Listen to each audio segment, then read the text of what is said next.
Division IV, Port Clinton taking on Van Wert. We go right to the second half. Port Clinton on the doorstep. They give the ball to Garrett Cornell. Bulldozes straight ahead and in for the score.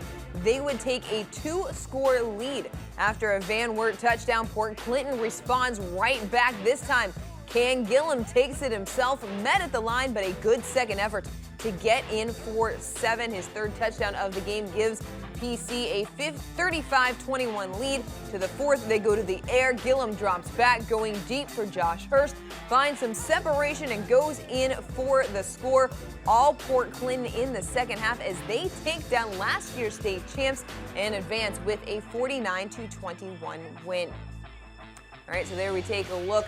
Port Clinton moving on to the state semifinal as they capture the Region 14 title with that 49-21 win over Van Wert, knocking off the Cougs. A little bit of redemption there for Port Clinton tonight. Absolutely, as Port Clinton really set the tone early on in that matchup against the defending state champs, Mike Robb. And Port Clinton, they get the big victory.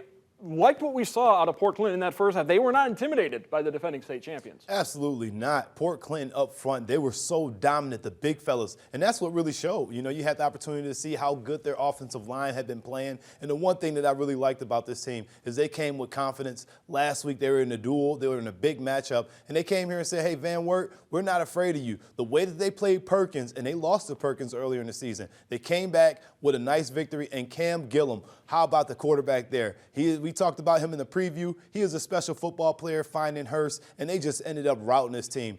Aiden Pratt and Connor Pratt, they are phenomenal football players, but they were no match. They were outcoached and outclassed tonight, and you tip the hat to Port Clinton because they had the better team all around.